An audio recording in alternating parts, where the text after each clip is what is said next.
Aleluia. Vamos receber o pastor e professor Wilson Porte. Vamos recebê-lo com carinho.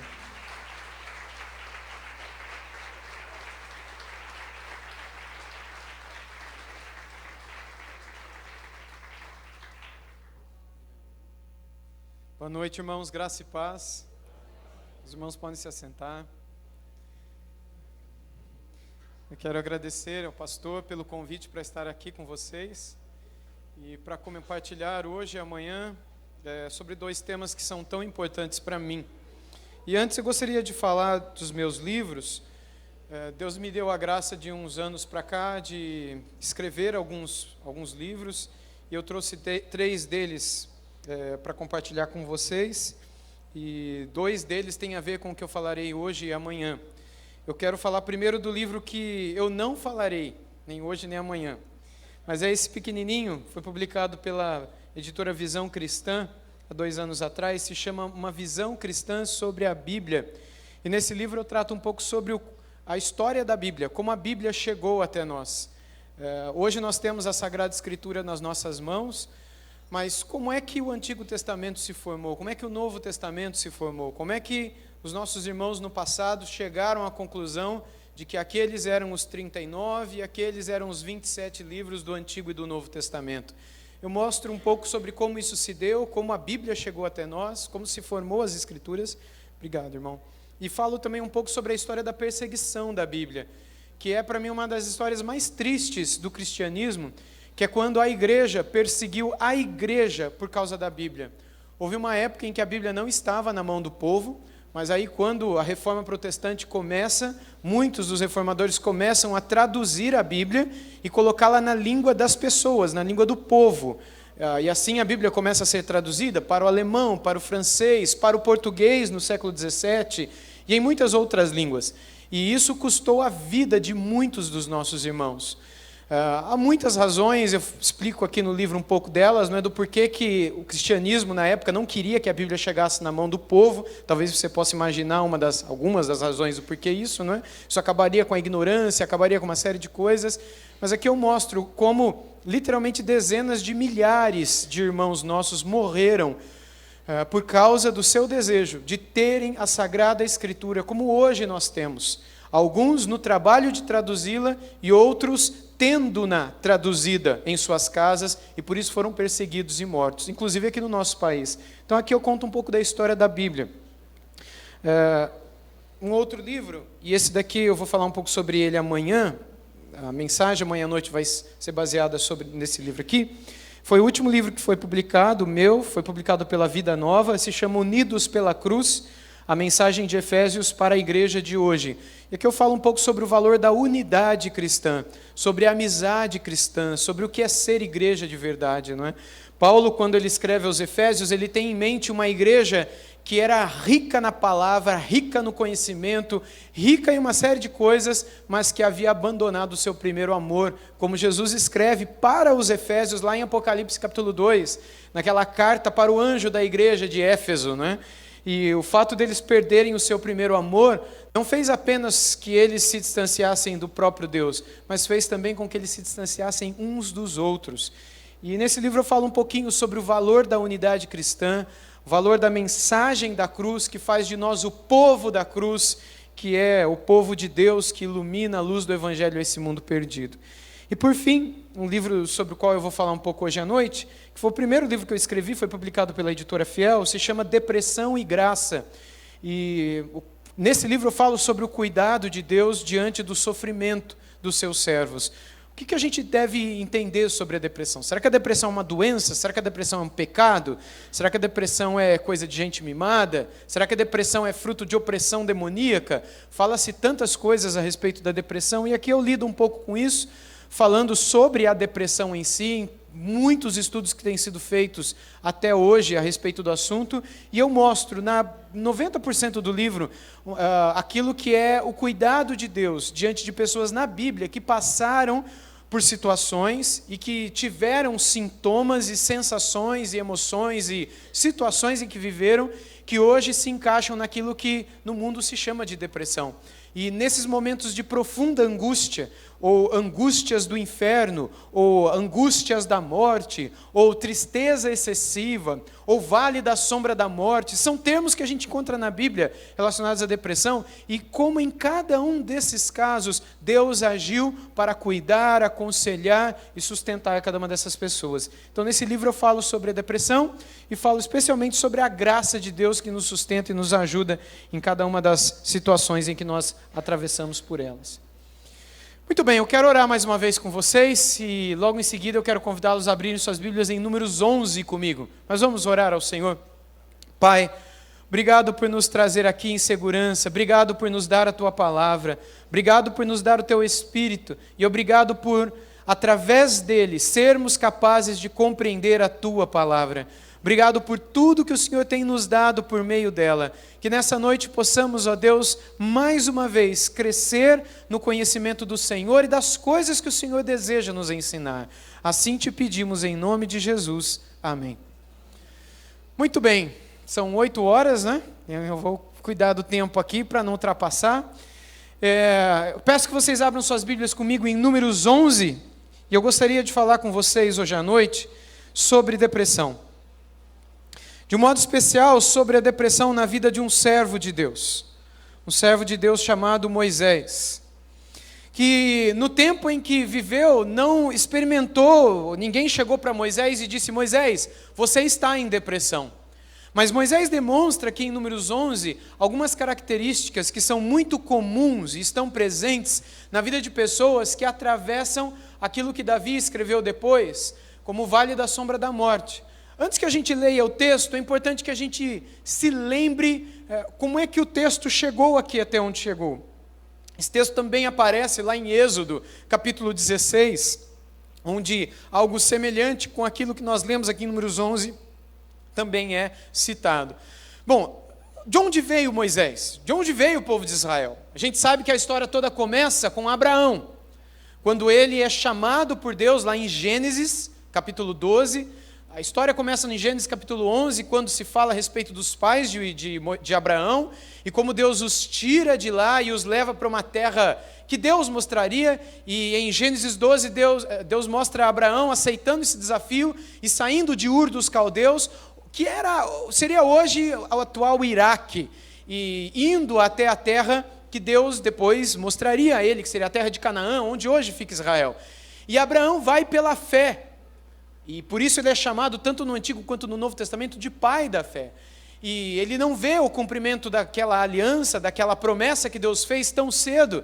Ele já era um homem idoso, e ele com sua esposa também idosa, ele já estava perto dos 100 anos de idade, nada de ter um filho, sua esposa era estéril.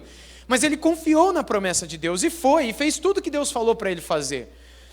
Por volta dos seus 100 anos de idade, ele tem um filho, chamado Isaque, o filho da promessa. Antes disso, ele tinha tido um filho também chamado Ismael, mas Deus havia dito que aquele não era o filho da promessa. Com Isaque, Deus renova a aliança, mesmo após a morte de Abraão, e depois Isaque tem 2 filhos, Esaú e Jacó. Deus renova a aliança com o neto de Abraão, chamado Jacó, cujo nome Deus mudou para Israel, por conta de uma experiência muito específica que ele teve, que nós conhecemos, lá em Gênesis. E aí, então, esse homem chamado Jacó, cujo nome Deus mudou para Israel, teve 12 filhos. Na verdade, ele teve mais de 70 filhos. Mas o que a gente sabe na Bíblia, aqueles que são mais famosos, com os quais Deus renova a sua aliança mais uma vez, são 12. Aqueles que dividem a terra. Mas ele teve dezenas de filhos, não é? O tal do Jacó. E o fato é que houve um tempo em que os 11 irmãos venderam o José, e a gente conhece a história. José foi parar no Egito, se tornou um grande líder no Egito, um grande governador, pela mão de Deus, pela graça de Deus ali. E ali a gente sabe da história em que veio uma grande fome sobre a terra, seca, e muita gente vinha para o Egito para comprar comida.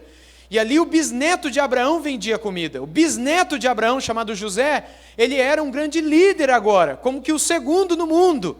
E aí então chega o tempo em que os próprios irmãos dele, que anos atrás haviam vendido a ele como um escravo para os ismaelitas que passavam por aquela região onde eles moravam, em Canaã, eles vêm até o Egito para comprar comida. José descobre que é os seus irmãos, mas não se revela a ele.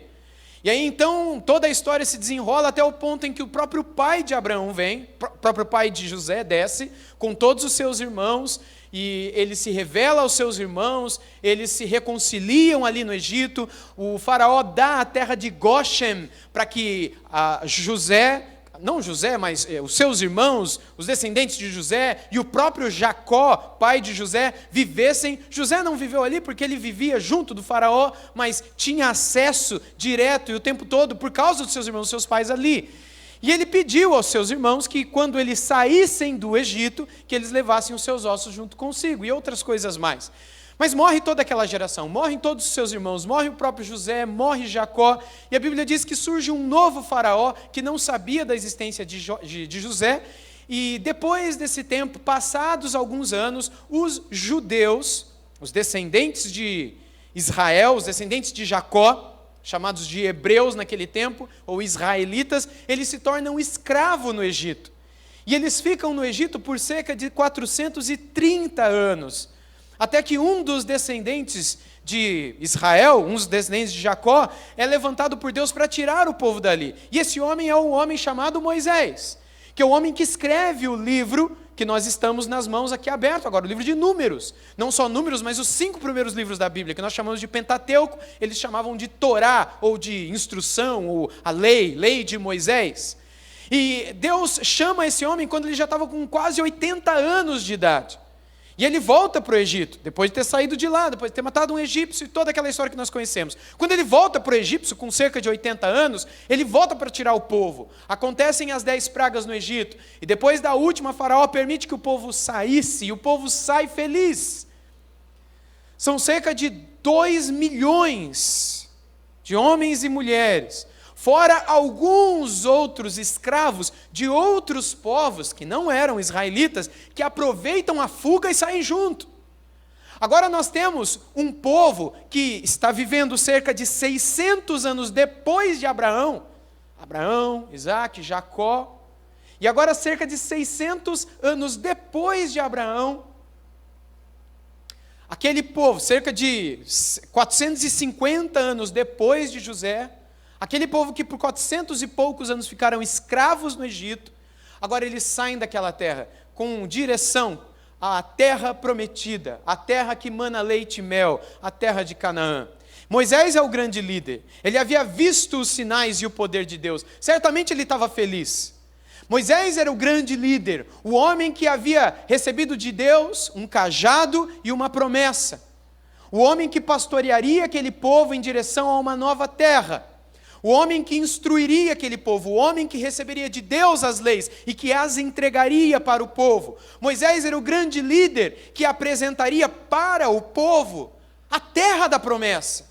Certamente Moisés estava feliz, ele viu o extraordinário, ele viu Deus agir no Egito, e ele via Deus agindo enquanto peregrinavam pelo deserto do Egito até Canaã. Ele viu o Mar Vermelho se abrir, e não só ele, mas todas aqueles milhões de pessoas que estavam com ele, israelitas e outros fugitivos. Eles atravessam o mar, e quando o último atravessa, o mar se fecha nos egípcios que os perseguia, porque Faraó tinha se arrependido de ter deixado eles ir embora. Quando eles chegam diante do Horebe, diante do Monte Sinai, eles veem o Monte Sinai fumegar, tremer, e Moisés lá em cima. Eles veem Moisés descer do monte com o rosto brilhando. Eles recebem as leis de Deus escritas pelo próprio dedo de Deus. Eles com fome no meio do deserto, veem pão cair do céu, o maná. Eles não tinham que trabalhar, eles só tinham que peregrinar, porque Deus os sustentaria. E Moisés, o grande líder, os sustentava, os dirigia. De dia, um calor terrível, eles tinham um clima de sombra no deserto, porque uma nuvem estava sobre a cabeça deles, impedindo-os de sofrer pelo calor. E à noite, vocês sabem que no deserto é muito frio. Havia o quê? Uma coluna de fogo, clima de lareira no deserto. Deus o tempo todo se mostrando, cuidando, curando de picadas de cobras, fazendo a rocha dar água para o povo beber. O que não faltou foi milagres da parte de Deus para com aquele povo. O que não faltou foi Moisés perceber a mão de Deus. Mas Os dias iam passando, eles saíram do Sinai, foram para Cádiz e peregrinando, pararam no meio do caminho, a nuvem subia, o povo caminhava, a nuvem parava e descia, o povo parava, montava a tenda do tabernáculo, tudo aquilo que nós conhecemos. Mas chegou um tempo em que os anos se passaram, porque quanto tempo eles peregrinaram no deserto até Canaã? Vocês se lembram? 40 anos de peregrinação. Não foram 40 dias, foram 40 anos. É o tempo que eu tenho de vida, completados no penúltimo domingo. É muito tempo, gente. Eu não me sinto velho. Mas são 40 anos que eles peregrinaram no deserto. E o tempo foi passando. E nada de chegar na terra. E o povo já estava enjoando da comida. E o povo que estava feliz de ter saído já queria voltar. E o povo que estava feliz com o pão caindo do céu já queria comer carne. E o povo que estava feliz com Moisés agora estava reclamando de Moisés. E Moisés, que no início se apresentava como grande libertador, profeta do povo, líder do povo, guia do povo, líder inclusive espiritual, escritor e revelador daquilo que Deus queria trazer ao coração do povo, Moisés estava cansando já, como todo líder cansa. Moisés já não estava satisfeito, nem feliz como no início ele estava. E agora, não eram somente frustrações internas, como nós veremos na palavra, eram pressões externas também. E antes de lermos o texto, você já viveu situações assim?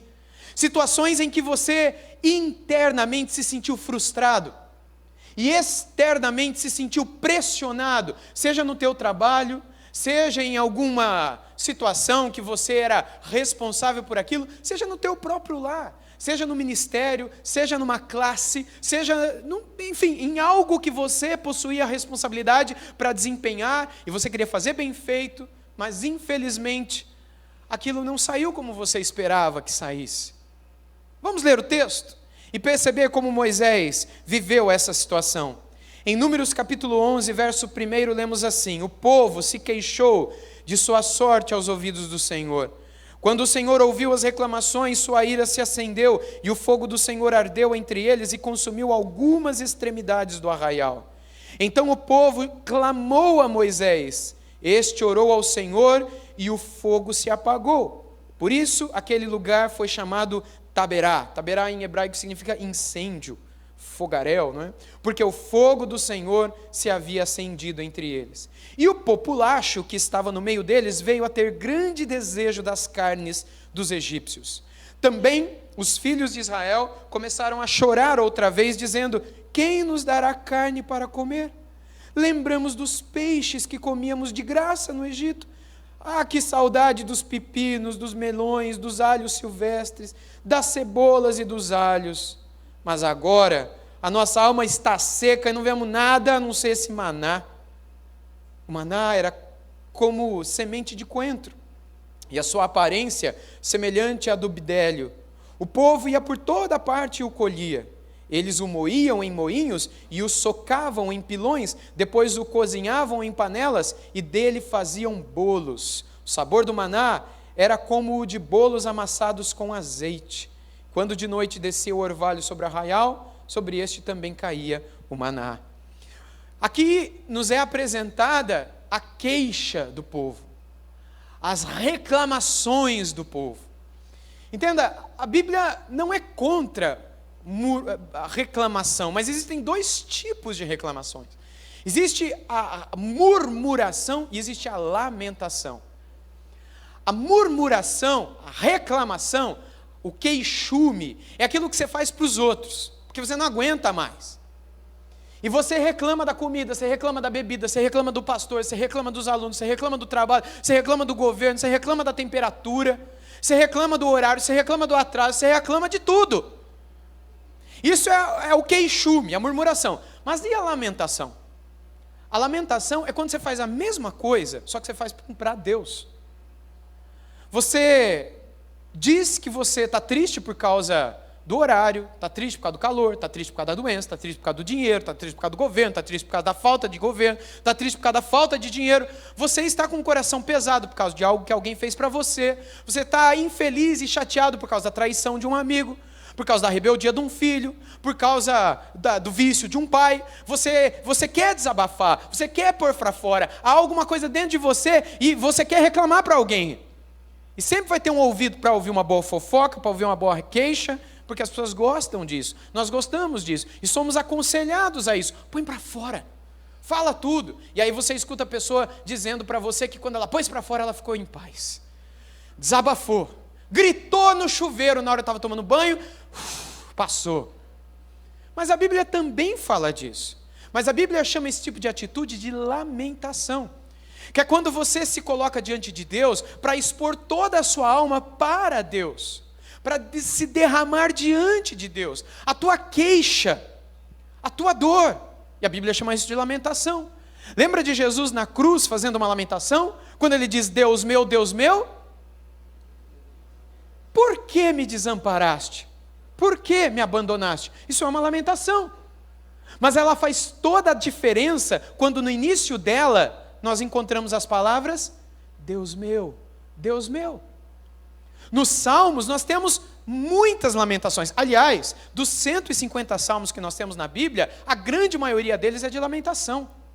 Nós temos um livro só de lamentação na Bíblia, que é qual? Lamentações de Jeremias. Jeremias não faz outra coisa a não ser lamentar naquele livro. O livro de Abacuque termina com uma enorme lamentação.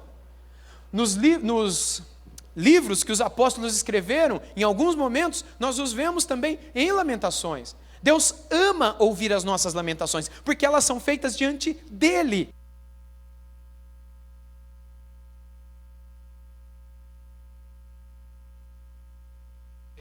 Alô? Isso, eu apertei sem querer. O povo aqui estava se queixando diante de Moisés. O povo não estava diante de Deus. O povo estava diante dos homens. E é por isso que o texto bíblico diz que eles já não aguentavam mais. Você conhece gente assim? Normalmente isso é coisa de criança, né? De novo essa carne de panela com batata amassada. De novo esse arroz. De novo, domingo, feijão, macarrão com frango assado. De novo essa mesma comida. Eu não aguento mais essa carne. Não aguento mais esse sopado. Não aguento mais esse feijão preto. Toda vez é a mesma coisa, mãe. Ô esposa, você podia variar de vez em quando. O que está faltando? É criatividade? É dinheiro? O que é? Vontade? Você conhece gente assim? Com certeza não. Aqui o povo virou para Moisés e começou a reclamar, dizendo que eles não aguentavam mais.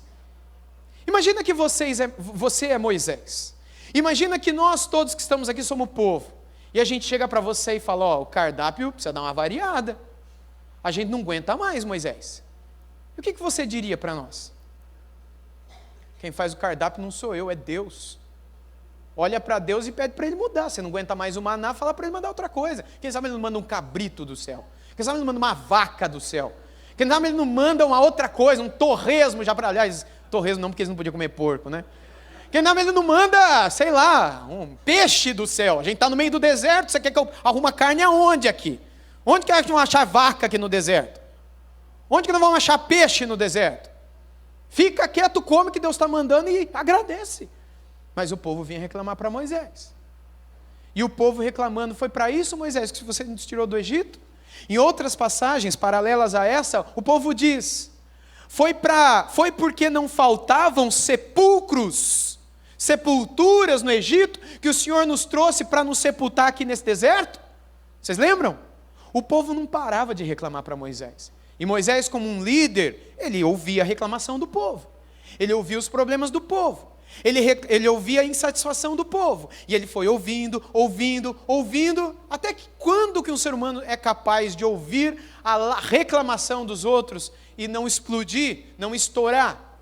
Até o momento em que ele se coloca diante de Deus para desabafar diante do Senhor. Se ele não fizer isso, nenhum ser humano vivo aguenta tanta pressão e tanta frustração.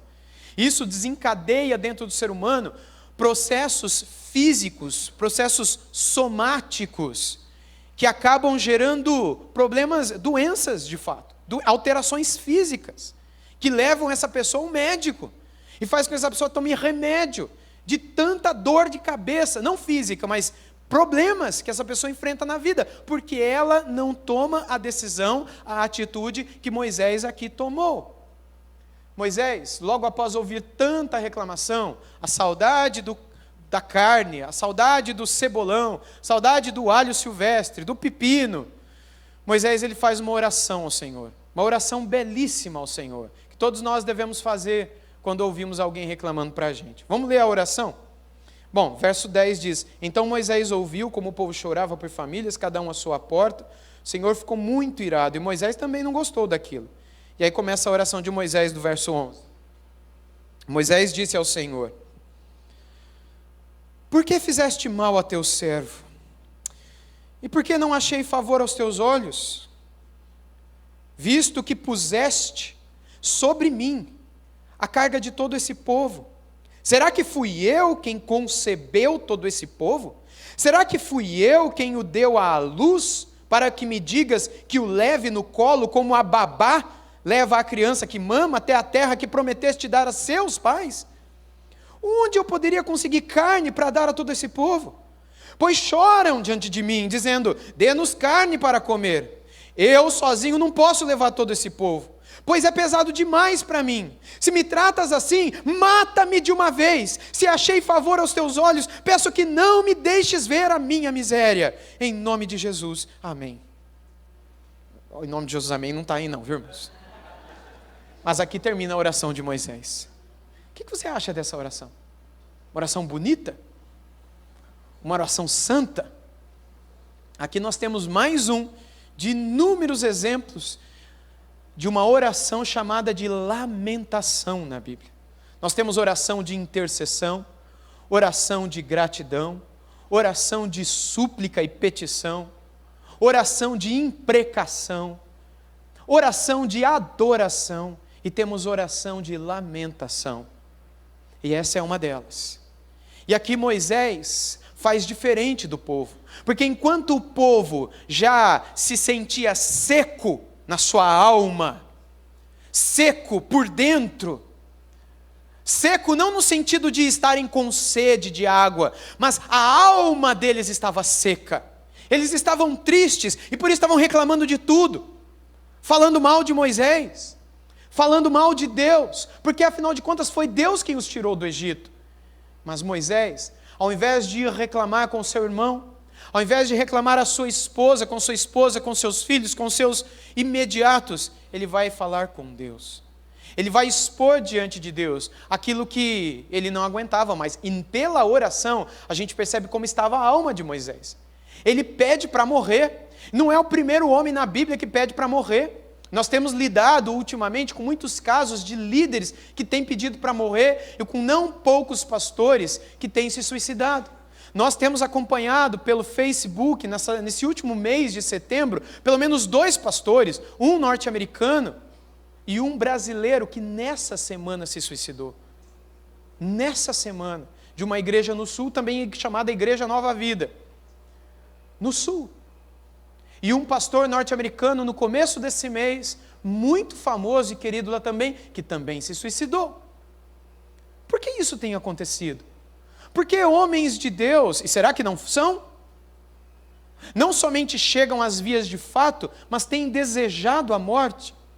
Como também na Bíblia nós vemos homens como Moisés dizendo: mata-me de uma vez. Como Elias em 1 Reis 18, dizendo: Senhor, basta, tira a minha vida, porque não sou melhor do que os meus pais. Ou como Jonas, que leremos daqui a pouco, dizendo: tira a minha vida, eu quero morrer também.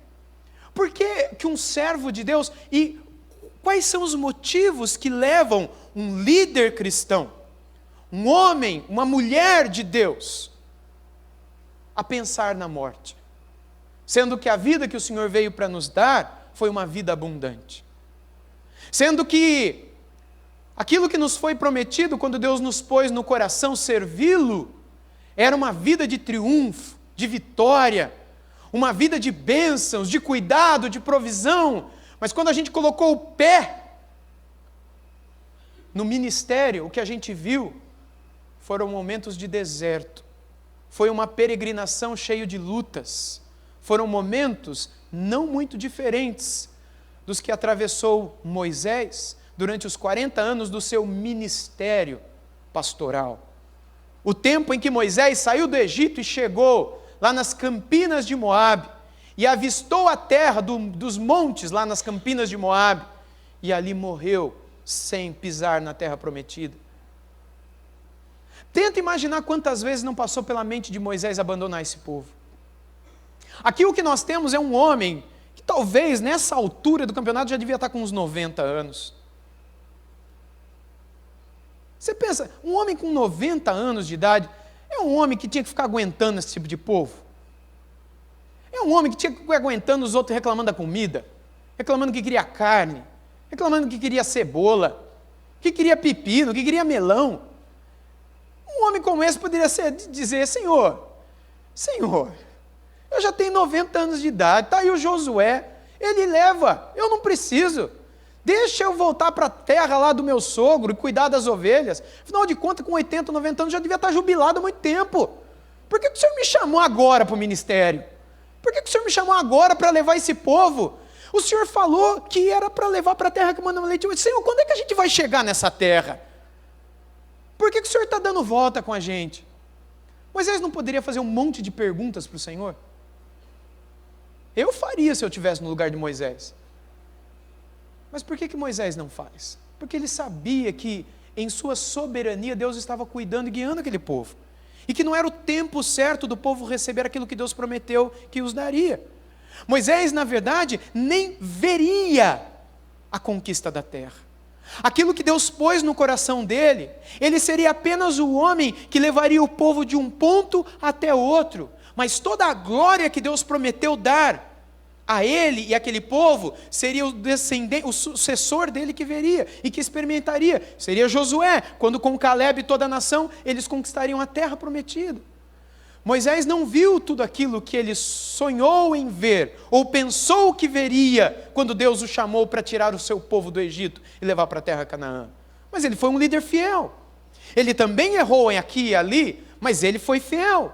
Foi chamado de um homem manso. Você imagina, gente? Tem que ser manso mesmo para aguentar esse povo com toda essa reclamação. E ele foi fiel em todo o tempo. E é isso que se exige dos servos de Deus, que são colocados para liderar o povo de Deus em alguns lugares. Servir na liderança, que sejam fiéis. Não é que eles tenham resultado. Não é que eles façam e deem para o povo tudo que o povo quer, tudo que o povo deseja, tudo que o povo sonha. Seria muito bom se Moisés chegasse e dissesse, olha, eu estou vendo aqui agora que a gente vai pisar na terra prometida, daqui uma semana o Senhor vai nos dar a terra. Não era isso que Deus mandou Moisés dizer. Deus mandou Moisés falar, manda o povo andar. Anda. Irmãos, a gente nesse mundo também não somos abençoados com a palavra, com a promessa de que viveríamos bênçãos sobre bênçãos materiais. Prosperidade sobre prosperidade, vitória sobre vitória. Ao invés de nos dizer isso, Jesus nos garantiu perseguições e aflição. O Evangelho segundo o nosso Senhor Jesus é aquele que no mundo vocês vão ter aflições.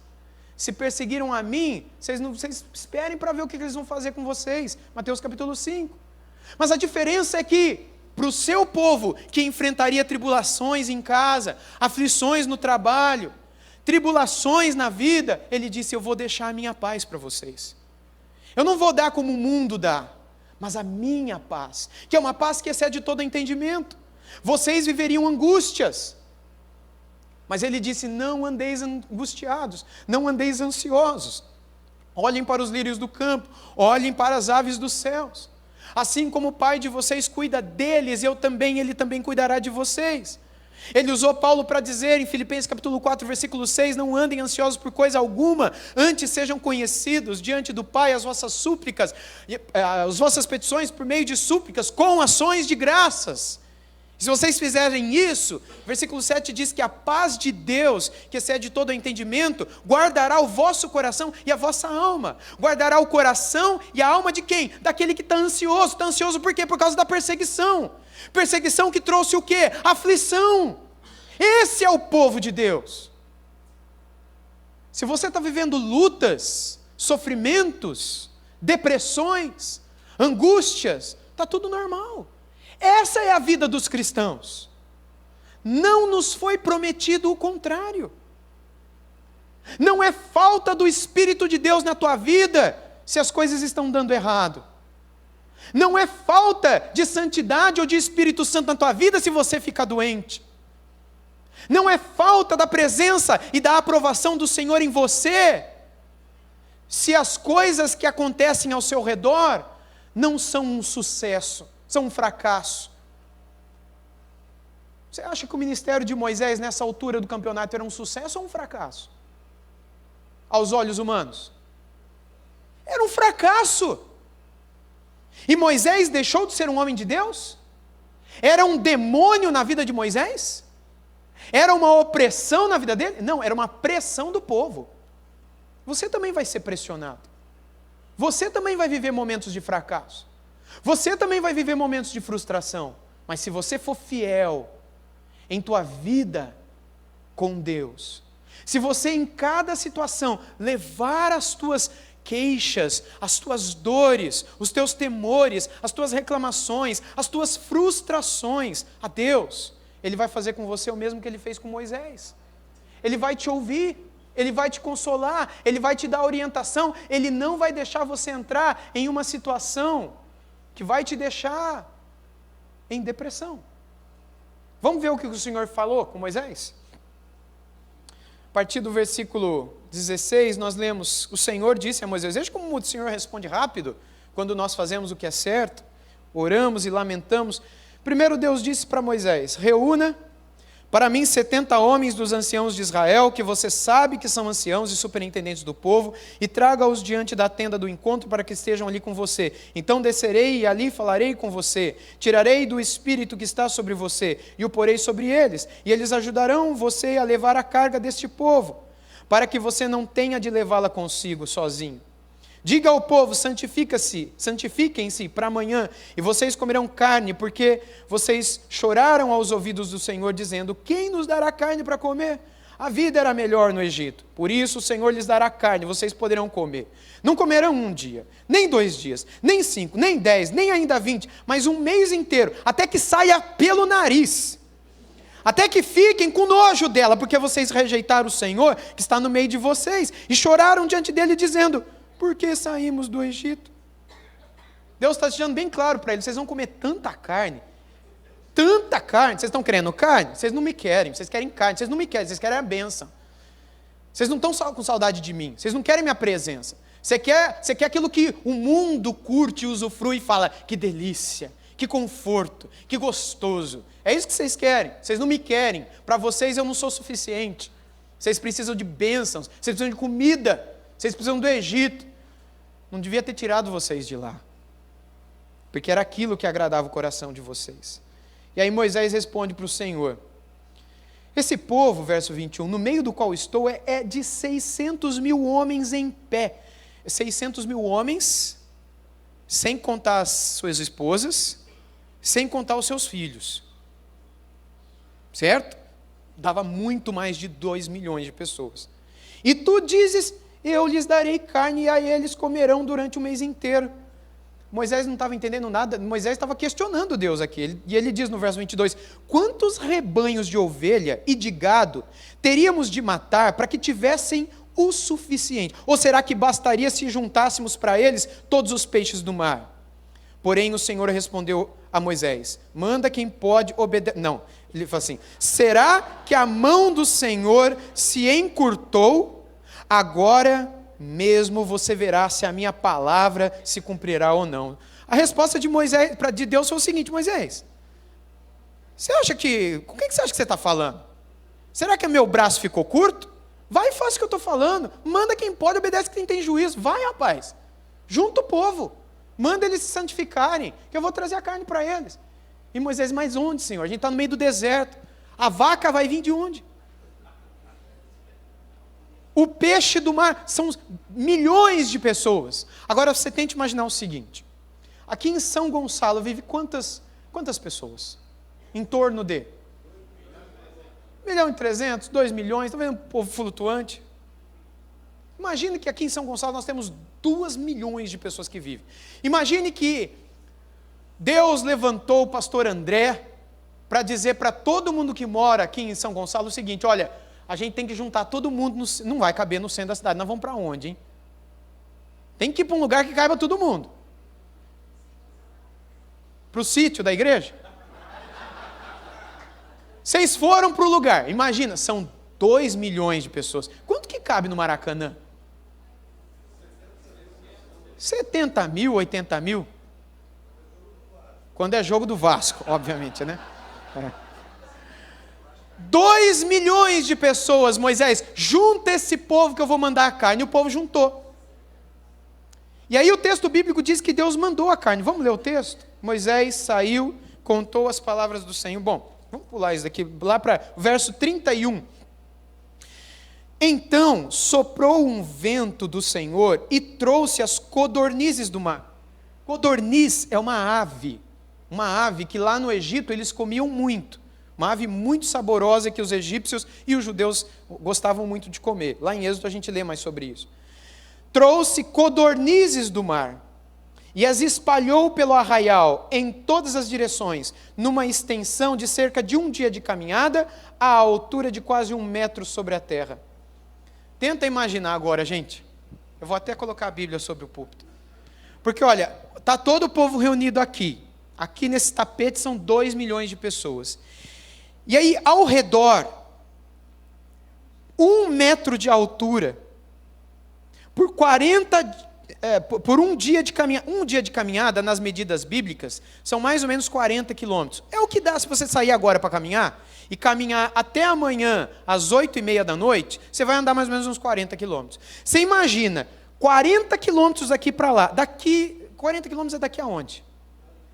Daqui em Maricá, gritou o irmão ali. Então daqui em Maricá, é longe, né? É 40 quilômetros. 1 metro de altura, carne. E aí isso começa a fazer um anel ao redor do altar, ao redor do arraial. Você imagina, 40 quilômetros, 40 quilômetros, 40 quilômetros, tudo, fez o anel. Você imaginou? Você não imaginou, então agora você vai imaginar. 2 milhões de pessoas, 1 metro de carne, 40, você se perde de ver carne. E é por isso que Deus disse que eles iam comer não 1 dia, nem 2 dias, nem 3 dias, mas 1 mês, até sair carne pelo nariz, sair carne pela orelha, sair carne por tudo quanto é buraco. Vocês não queriam carne? Vai comer carne até morrer de tanto comer carne, que é o texto bíblico diz no verso 32. Todo aquele dia e toda aquela noite, também no dia seguinte, o povo se levantou e recolheu as cordonizes. O que menos recolheu teve 12 montões, e as estenderam para si ao redor do arraial, enquanto a carne ainda estava entre os seus dentes, antes que fosse mastigada. A ira do Senhor se acendeu contra o povo e o feriu com uma terrível praga. Por isso aquele lugar foi chamado de Quibrote Hatavá, porque ali foi sepultado o povo que teve o desejo das comidas dos egípcios. E de Quibrote Hatavá o povo partiu para Azerote e ali ficou. Foi assim que Deus resolveu o problema de Moisés, que na verdade era o problema do povo. Moisés só fez o seguinte: Senhor, a minha luta no ministério é essa.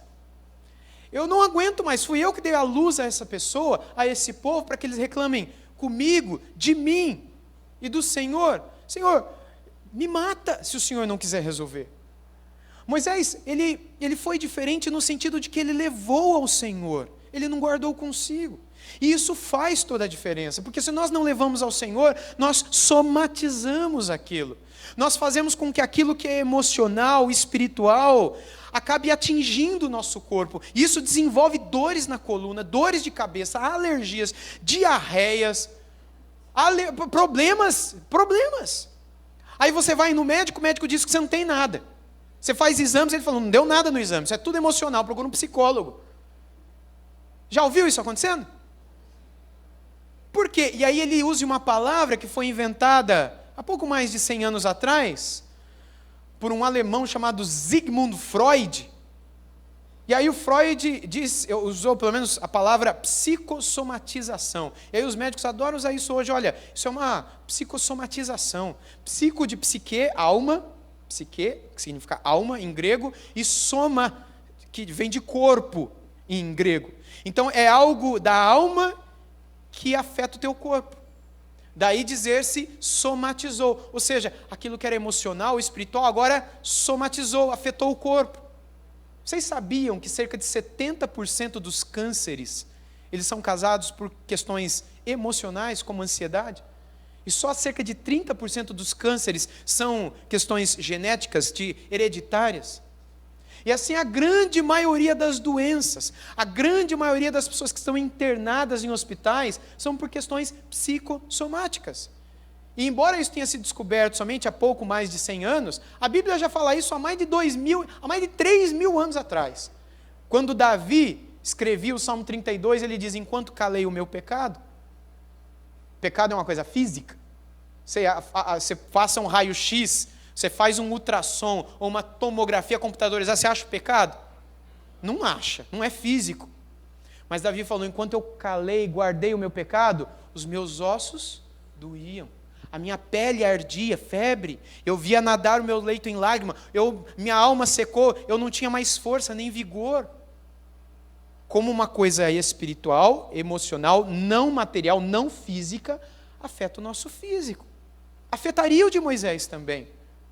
Deixe a tua Bíblia aberta em Números 11, mas vai comigo, por favor, lá para 1 Reis 18. Em 1 Reis 18, nós encontramos o maior profeta do Antigo Testamento, diante dos profetas de Baal. E ele ora, e cai fogo do céu, e consome o animal que estava sobre o altar que ele mesmo construiu. Em 1 Reis 18, nós vemos Elias orar, e depois de um grande tempo de seca, a chuva volta a cair sobre a nação de Israel. E aí no 1 Reis 19, depois que os profetas de Baal são mortos, Elias recebe uma promessa de que Jezabel o mataria. E ele, por uma razão inexplicável, que é muito simples dizer: isso é temor dos homens. Mas espera aí, qualquer pessoa com um cérebro funcionando, lendo o texto bíblico, descobre que Elias pode ser acusado de tudo, menos de temor dos homens. Ele não teve medo de ir uma primeira vez diante de Acabe de Jezabel. Ele não teve medo de uma segunda vez diante de Acabe de Jezabel. Uma terceira vez, sabendo que estes dois haviam matado milhares de profetas. Ele não teve medo de ir. Ele não teve medo de se colocar diante de 400 profetas de Baal e diante de 450 profetas da deusa Azerá, que era a poste ídolo. Quase 1000 profetas. Esse cara não tinha medo dos homens, não.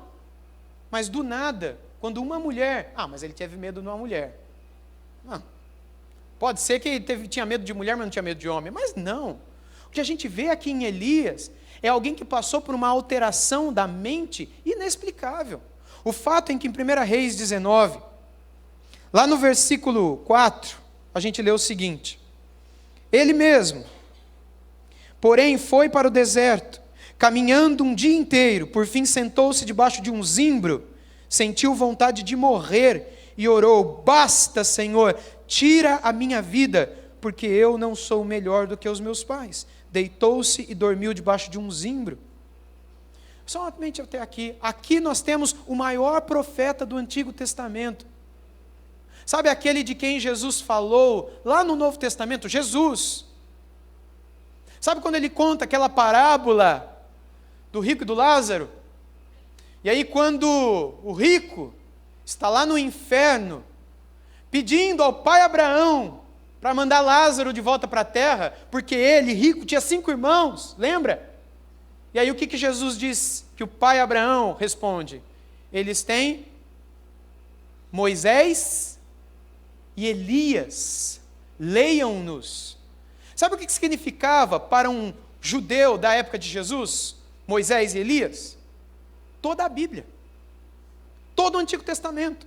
Moisés representando a lei, os 5 primeiros livros da Bíblia, e Elias representando os profetas, e os livros históricos que foram escritos pelos profetas.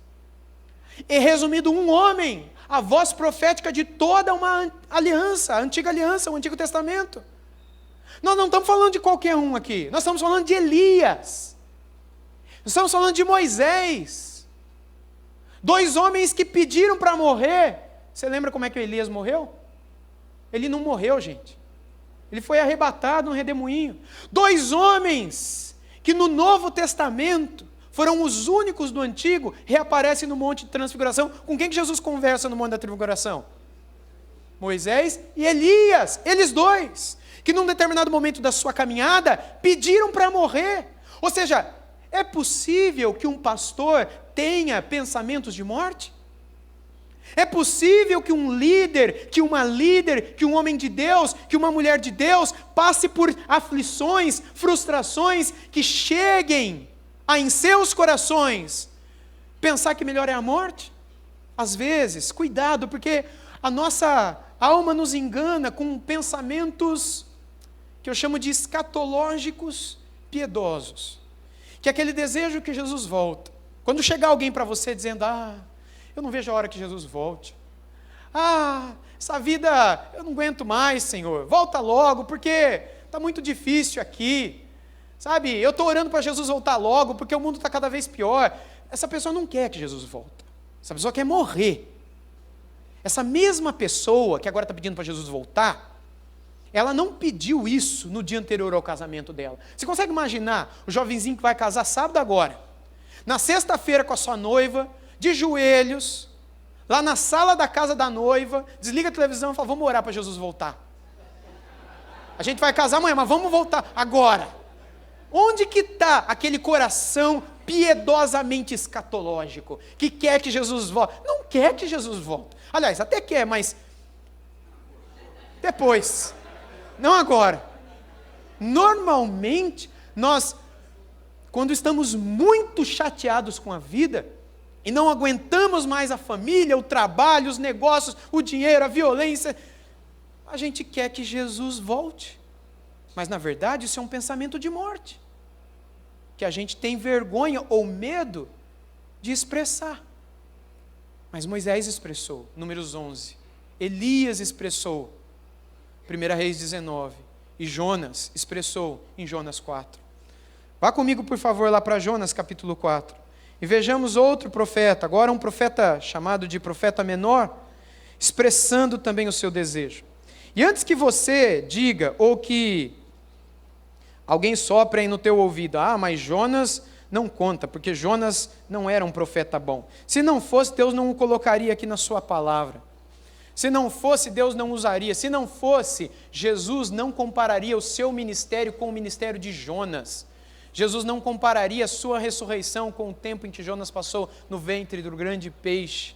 Eu creio que a história de Jonas está aqui, não somente porque a ele muitas comparações são feitas com relação ao ministério de Cristo, mas também porque este homem entendeu os propósitos de Deus e muito provavelmente se arrependeu depois de sua vida, depois que o seu livro termina.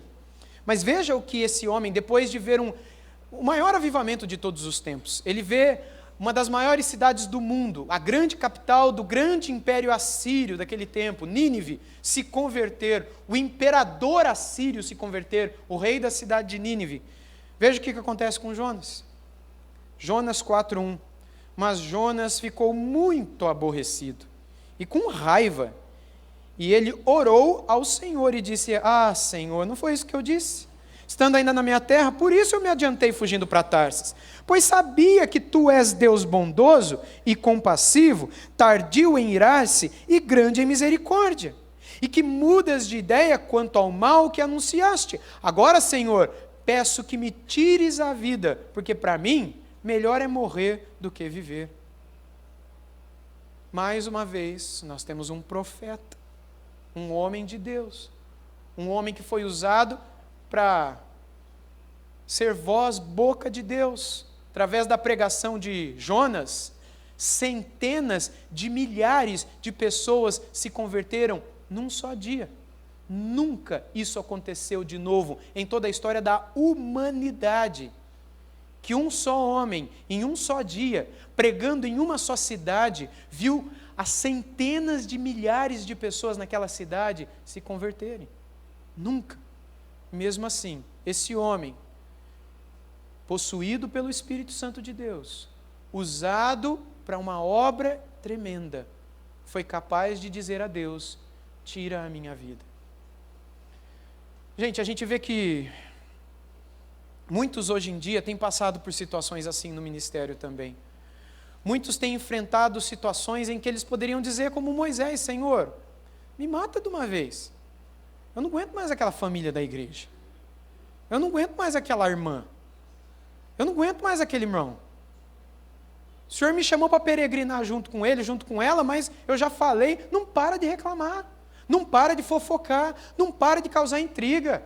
Senhor, se é para isso, tira a minha... Chega a hora, gente, que a gente não aguenta. Aí duas coisas a gente pode fazer. A gente pode brigar, a gente pode usar o púlpito para dar chicotada, ou a aula, ou a instrução, etc., ou fazer facção, ou fazer fofoca daquela pessoa, ou nós, pastores, podemos orar para o Senhor abençoar aquelas pessoas. A primeira bênção é transformando aquelas vidas, né? Quebrantando aqueles corações. Se o Senhor não quebrantar aqueles corações, pedindo para o Senhor quebrar aqueles corações. Se o Senhor não quebrar aqueles corações, pedindo para o Senhor dar o melhor para eles. O que seria dar o melhor para eles? Lembra de Paulo dizendo: para mim melhor é morrer do que viver? Senhor, ouve as palavras do apóstolo. Eu sei que o melhor para aquela vida abençoada é morrer do que viver. Leva para a tua glória. Vai ser uma bênção para ela, vai ser uma bênção para o Senhor, vai ser uma bênção para a igreja, vai ser uma bênção para todo mundo. Por que o Senhor deixa essa unha encravada no meio travando todo o trabalho da igreja, dando problema aqui? Isso não acontece na igreja? A gente não sofre com pessoas? Pessoas não nos fazem, muitas vezes, perder noite de sono por causa de uma palavra maldita que alguém nos falou? Muitas vezes, pessoas que estão envolvidas na liderança. Sabe o que pode acontecer, gente? Se você guarda isso no seu coração, e você não confessa isso ao Senhor, e você não busca o Senhor, isso faz com que você guarde no seu coração uma raiz de amargura. Porque você não se colocou, não entregou, não orou como Moisés fez, como Elias fez, como Jonas fez, como muitos outros fizeram. Você guardou. Você não foi conversar com a pessoa, você guardou. Aquilo que começou como uma raiz, agora vai crescer, crescer, crescer, e vai destruir você por dentro, enquanto aquela unha encravada está lá bem. E você está mal. E você não está dormindo. E agora, aquilo que você guardou, vai somatizar em você. Agora vai tomar conta de você. Agora vai virar uma úlcera dentro de você. Agora vai virar um câncer dentro de você. Agora vai virar um desarranjo intestinal dentro de você. Agora vai virar uma dor de cabeça física mesmo de você. Alergias, doenças psicossomáticas. Vai causar alterações hormonais em você, alterações vitamínicas em você, alterações neuroquímicas cerebrais em você. E aí você vai no médico, e o médico vai olhar para você e vai dizer: você não tem nenhum problema no intestino, está funcionando direitinho. Você fala: não está. Você não tem nenhum problema de alergia. Você fala: mas médico, toda vez que eu penso em ir dar aula na igreja, me dá um ataque. Eu estou com tontura. De onde está vindo essa tontura? De onde está vindo essa labirintite? De onde está vindo isso, aquilo? E ele vai dizer: isso é emocional, procura um psicólogo. Vai procurar um psiquiatra, vai tomar um remédio. Sabe o que você tem que fazer nessa hora? Muitos diriam: você tem que orar. E tem que confessar aquele seu pecado inicial de ter guardado a amargura. Eu diria para você: amém. Você tem que orar e tem que confessar aquele pecado de ter guardado a amargura. Mas agora que você já está com um problema no teu labirinto, já está com labirintite, agora que você já está com um problema no estômago, agora que você já está com um problema no cérebro, problemas hormonais, os neurotransmissores já não estão mais agindo como deveriam agir, você já está com problemas de vitaminas, você faz um exame de sangue e você percebe que muitas coisas hormonais e vitamínicas estão alteradas em você, e aí o médico diz para você: você está em depressão. Por que ele diz isso? Porque essas alterações hormonais e físicas que foram decorrentes de um pecado inicialmente, mas que agora afetaram o teu corpo, tua mente. E agora você precisa de um médico. Porque orar vai resolver o teu problema com Deus, mas não vai acertar os teus problemas hormonais que ficaram alterados por causa de um pecado. Pode ser que essas disfunções hormonais aconteçam naturalmente, sem que nenhum pecado aconteça, e é muito natural que isso ocorra. Pessoas que têm alterações hormonais, por exemplo, mulheres na menopausa, ou no período da primeira menstruação, ou naquilo que a medicina chama de perimenopausa, que são os anos ou o tempo que antecede a menopausa, ou também num período pós-parto, aquilo que é chamado de depressão pós-parto, ou alguns casos que atingem cerca de 5 a 8% das mulheres, aquilo que é chamado de TDPM, que não é a TPM. O T não é tensão, mas transtorno. Transtorno disfórico pré-menstrual, TDPM. Transtorno disfórico, porque é uma disforia, é o contrário de euforia. Alegria. Disfórico é o contrário de eufórico. Disfórico tem a ver com fechar-se, entristecer-se, angustiar-se. E essa TDPM atinge cerca de 8 mulheres. Mulheres que nos 15 dias anteriores à menstruação passam por verdadeiras angústias, transtornos mentais, a ponto de acordar de madrugada gritando, sair correndo, pegar o prato, quebrar e do nada dormir. Tomar cuidado para não ser na cabeça do marido, né? Mas assim, do nada, gritar, falar coisas sem sentido, voltar a dormir. Quem olha pensa que está endemoniada. Mas não é. É um transtorno hormonal. Vocês estão rindo? Mas tem gente que acha que é demônio. São alterações hormonais. Se vai no médico, pede um exame de sangue, percebe a alteração, faz a correção, por meio de medicação, fica tudo normal. E o marido não vai morrer. E nem outra coisa mais grave pode acontecer. Depressão é algo muito sério. E depressão não é tristeza. Depressão é uma doença. Depressão é uma alteração física. Alteração. Sabe quando você está na estrada, indo daqui para Maricá? Aí você tem uma placa no meio do caminho, dizendo o seguinte: cuidado, depressão 200 metros à frente. O que você faz? Você para o carro e diz: vamos orar. E vamos repreender em nome de Jesus. É isso que você faz? É lógico que não. Porque você sabe que o que vai ter à frente? Uma alteração no terreno. É desse contexto que foi tirada pela medicina a palavra depressão. Porque as depressões no corpo humano são alterações no terreno, alterações no vaso, alterações na vida, alterações de apetite, alterações de sono, alterações de humor, alterações de percepção da realidade. Alteração de humor se chama de transtorno bipolar, alteração da percepção da realidade se chama de síndrome do pânico. São os nomes populares. A alteração na percepção da própria família, a depressão pós-parto, onde a mãe é capaz de matar o filho, sem saber o que está fazendo. Alterações no ânimo, onde a pessoa, não é que ela não quer sair da cama, ela não tem forças para sair da cama. A menos que você pegue ela no colo, não dá. Se você nunca passou por isso, você não sabe o que é isso. A pessoa simplesmente perde os músculos, os nervos, a força, tudo se vai. Uma alteração neuroquímica cerebral afeta hormônios, afeta vitaminas, afeta o físico daquela pessoa. E existem muitos tipos de alterações ou depressões.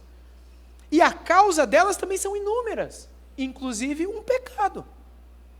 Ou uma ação demoníaca, como foi no caso de Saul, mas nós jamais podemos dizer que todo depressivo está em depressão por causa de demônio.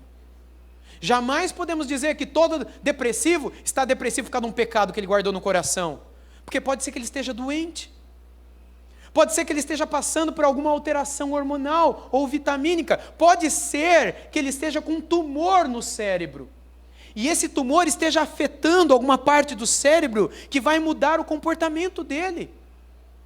Pode ser que aquele tumor no cérebro esteja afetando as emoções dele, mas ainda não foi descoberto. Então, antes de julgar, dizendo que é pecado, dizendo que é demônio, ajude esse irmão a ir no médico.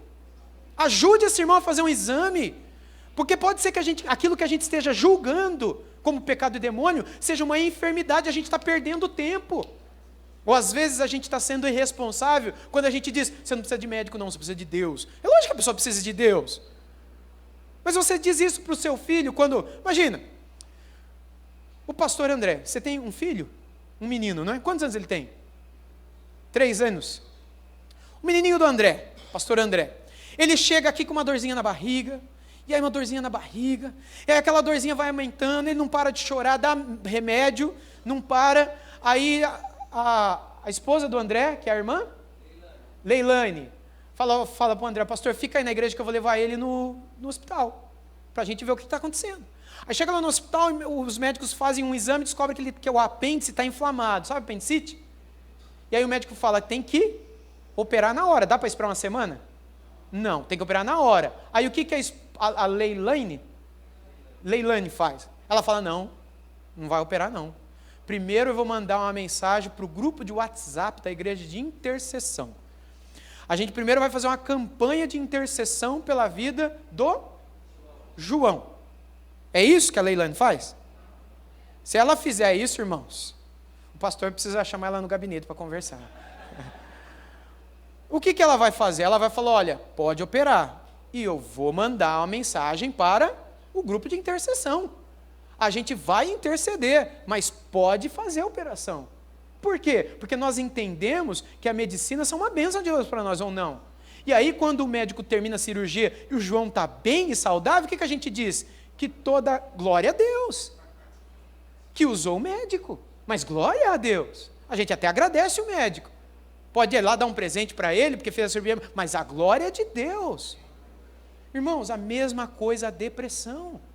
São alterações físicas, que independentemente se surgiu por causa de uma alteração física, independentemente se surgiu por uma alteração hormonal, não tem nada a ver com pecado nem com demônio, ou mesmo que tenha surgido por um pecado, mas agora afetou o corpo, porque somatizou, e agora os hormônios estão alterados. Não é resolvendo o problema do pecado que vai resolver o problema do hormônio. Seria o mesmo que uma pessoa que contraiu um câncer por causa de uma ansiedade traumática, um transtorno de ansiedade crítico, que levou aquela pessoa até alterações no comportamento celular. E agora as células que não se comportam mais como deveriam, começam a ter problemas, e aquelas células se tornam cancerígenas, carcinomas começam a nascer, que é o que a medicina nos informa. Ansiedade causa câncer, pode causar câncer. E aí o câncer cresce. Aí quando você recebe aquela pessoa na igreja, você fala o quê? Olha, esse câncer aí na verdade é coisa da tua cabeça, porque o teu problema é ansiedade. Você tem que confessar essa ansiedade, nós vamos orar pela ansiedade, se você se arrepender, Deus vai te livrar desse câncer. Irmãos, eu creio que Deus cura. Você crê que Deus pode curar? Mas Deus cura sempre? Não, irmãos. Deus nos chama para a gente glorificá-lo quando Ele cura, e Ele nos chama para glorificá-lo quando Ele não cura. Deus nos chama para glorificá-lo quando Ele nos tira da morte, mas também nos chama para glorificá-lo na morte. A gente tem que viver e morrer para a glória de Deus. Está saudável e está doente para a glória de Deus, porque a gente não sabe se aquela doença vai ser usada. Ou Deus não pode usar uma enfermidade para salvar pessoas, para causar encontros, para levantar oportunidades para a gente pregar o Evangelho. A gente tem que glorificar Deus.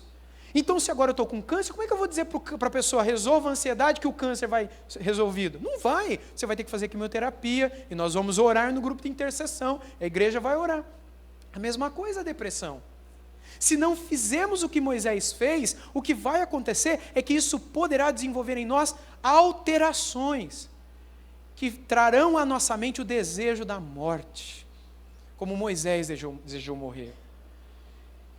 E aí pode ser que você até vá e ore ao Senhor, peça perdão ao Senhor, derrame o seu coração diante do Senhor, mas, preste atenção, se aquela angústia inicial causou alterações na sua mente, nas funções, entre os seus neurônios, e é fácil de descobrir isso, tem exames para isso, exames de sangue, exames de urina para perceber função renal, dos eletrólitos, enfim, tem muitos exames que qualquer médico pode pedir para descobrir se há alterações nesse terreno que está aí.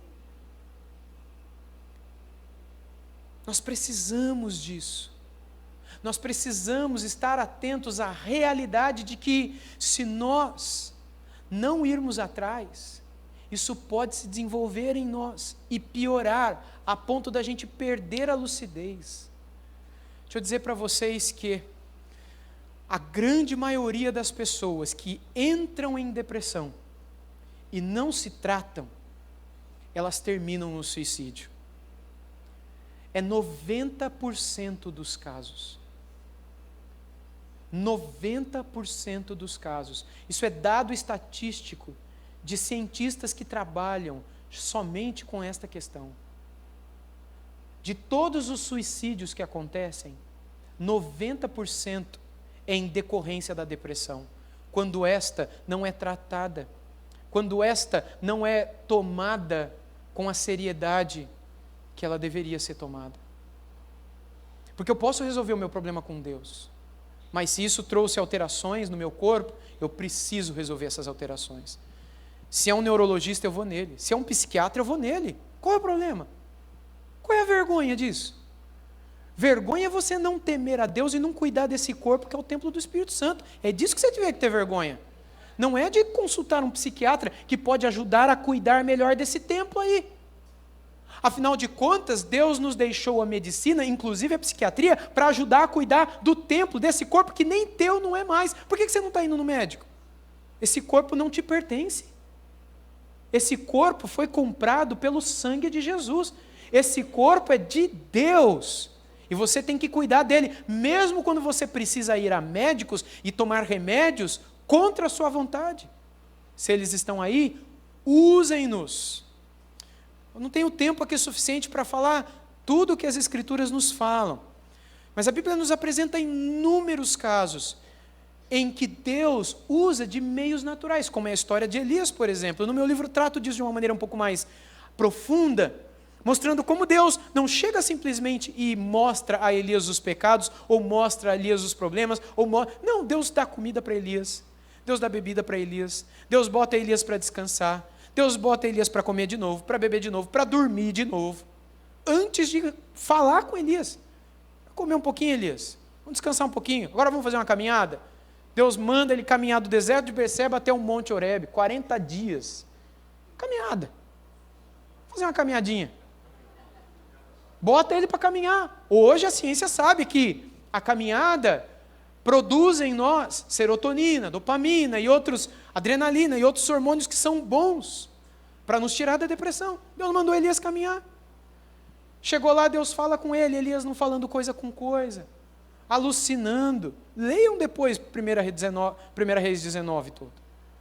Mas Deus foi paciente com ele. Deus foi amoroso com ele. Deus cuidou dele. Era um servo dele, que não estava bem. E Elias pedindo para morrer. Elias completamente fora de si. Moisés pedindo para morrer, mas se colocando nos pés do Senhor. Eu quero encerrar dizendo para vocês o seguinte, meus irmãos e minhas irmãs.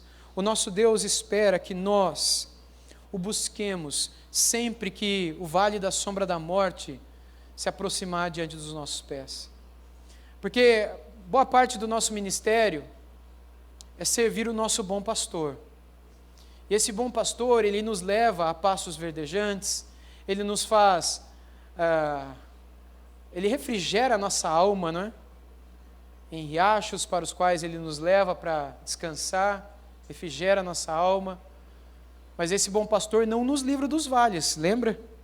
Ele dizia, ainda que eu andar pelo vale da sombra da morte, não tenho mal algum. Por quê? Porque tu estás comigo. Ele está conosco onde? No vale, na alteração no terreno, naquilo que hoje chamam de depressão, no buraco, no vale da sombra da morte.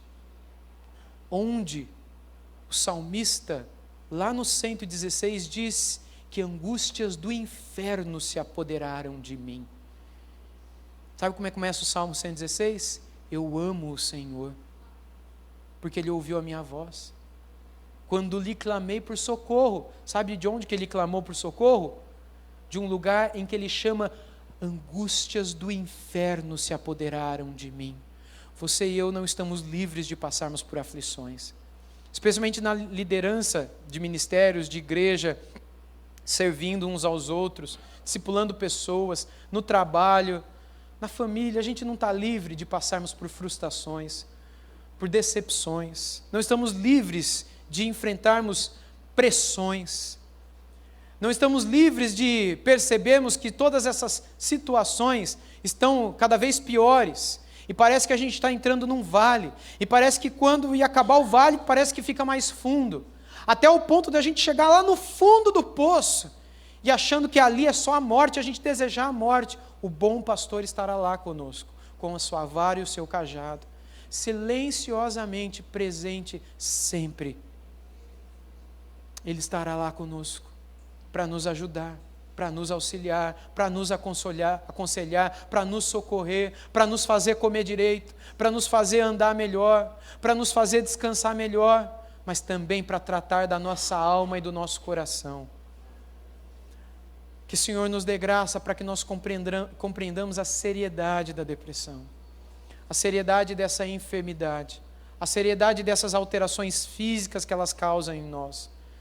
Infelizmente, muitos irmãos, inclusive pastores, irmãos que eu conheci, 2 pelo menos deles pessoalmente, e que eram homens de Deus, mas que pela educação que tiveram, teológica, foram instruídos de que jamais deveriam tomar remédios e não tomavam. Aliás, 3.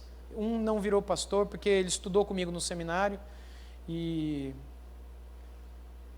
os 3 tiraram a própria vida. E este último, antes de se formar, com uma esposa, 2 filhos e a esposa grávida, se relutava a tomar as medicações. Ele não tinha depressão, ele tinha esquizofrenia, que é uma outra enfermidade da mente. E ele não ia atrás do cuidado médico. Porque ele ouviu alguma vez de que Deus vai cuidar. Gente, a gente não quer que Deus cuida? É lógico que Deus cuida. Mas Deus nos deu os recursos. E não é vergonha. Quando os recursos materiais, o remédio ou o profissional da área da saúde nos trazer benefícios, a gente não vai dar glória ao médico, nem ao remédio, nem ao psicólogo, nem ao psiquiatra. A gente vai dar glória a Deus. Mas a gente usa tudo que Deus nos dá. Porque tudo é graça de Deus na nossa vida. Tudo. Esses 2 colegas que já estavam no ministério também relutavam. E os 2 deram o fim da própria vida. Um deles, durante o período num acampamento da igreja, em que ele, do nada, saiu e falou que ia buscar uma coisa em casa. Chegou em casa e se enforcou. E o outro dele saiu de um culto de oração alegre, mas ele também tinha depressão, transtorno de humor, transtorno da percepção da realidade. Chegou em casa aparentemente bem, e a filhinha pequena o encontrou pendurado na garagem, com uma corda no pescoço. Do nada. Do nada. Não foi o cara que brigou na igreja, perdeu o ministério. Não foi o cara que teve um problema financeiro, estava devendo e alguém estava cobrando. Não era alguém jurado de morte, era alguém que saiu feliz do culto de oração, foi para casa, mas não estava se cuidando. A depressão mexe com a tua mente, com o teu cérebro, a ponto de você, quando se torna grave a depressão, ter picos de alucinação, picos, surtos psicóticos, em que você perde a noção da realidade, onde você não vai mais orar a Deus para tirar a tua vida, você vai fazer isso com as próprias mãos, sem perceber o que você está fazendo. A maioria das pessoas, eu não digo todas, mas a grande maioria das pessoas que estão em depressão e se matam, elas o fazem sem perceber o que estão fazendo. Elas se matam porque não estão tomando remédio, se matam porque não estão indo ao médico, se matam porque não estão buscando o tratamento e o auxílio também espiritual que precisariam buscar, que poderiam lhes dar o socorro naquela hora. E aquilo foi ficando grave, grave. É como um câncer que começa a crescer, crescer, crescer, e daqui a pouco mata todos os órgãos por dentro. A depressão mexe com os hormônios, com as vitaminas e outras coisas mais da nossa química cerebral, até o ponto que você já não sabe mais o que você está fazendo. até o ponto em que você é capaz de tirar a vida de um bebê, como é capaz de tirar a tua própria vida. Que Deus possa nos guardar de chegarmos a isso.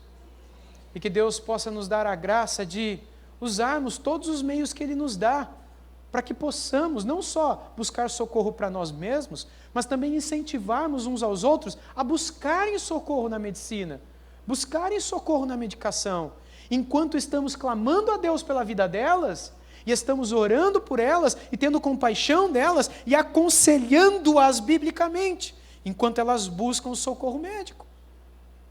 Porque Deus nunca nos abandonará, mas Ele também se provará fiel e presente por meio daquilo que Ele nos oferece e que está à nossa disposição nesse mundo.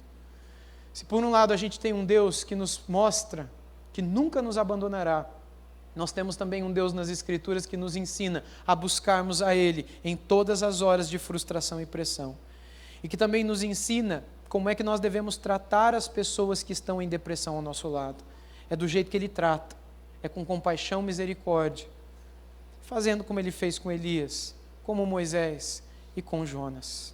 Que Deus nos use e que Deus seja louvado pelo cuidado que Ele tem sobre as nossas vidas. Amém? Vamos falar com o Senhor? Nosso Deus bendito e eterno Pai, obrigado pela Tua palavra que nos mostra quem o Senhor é, que nos revela, Senhor Deus, a Tua mão de poder, a Tua graça e o Teu cuidado, a Tua presença em nossa vida. Ajude-nos a sermos presentes na vida uns dos outros também. E ajude-nos, ó Deus, a nunca nos esquecermos, ó Pai, de Te buscarmos na hora das frustrações, das decepções, das pressões, das angústias que se apoderarem de nossa alma. Ajude-nos a percebermos quando os irmãos ao nosso lado estiverem passando por isso também. Ajude-nos a sermos, ó Deus, uma bênção para aqueles que estão sofrendo ao nosso lado.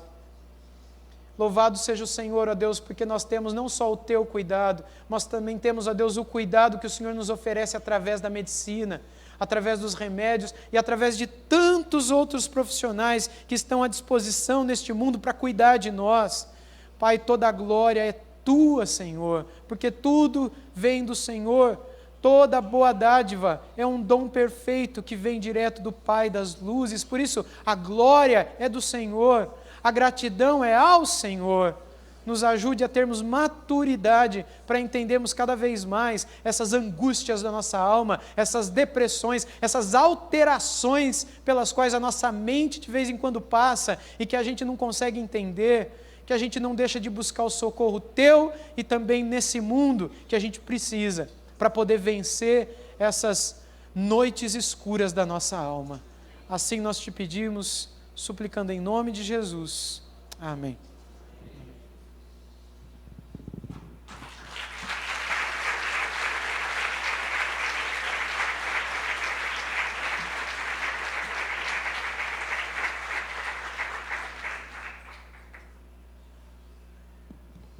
Amém? Vamos ficar de pé. Quem tem ouvidos, ouça. Diga para quem está ao seu lado: esse corpo não é teu. Esse corpo é de Deus. Então cuida. Cuida, meu irmão. Cuida desse corpo, porque esse corpo não é teu. Esse corpo pertence a Deus. Fui extremamente abençoado. Quantos aqui foram abençoados? Amém?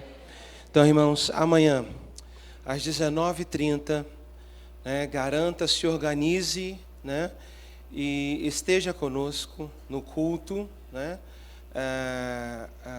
e abordaremos o tema Unidos pela Cruz. O material do pastor Wilson Portes está ali fora, para quem desejar, também o uso de cartão. Amém? Que Deus te abençoe rica e abundantemente. Uma boa noite a todos. Amém.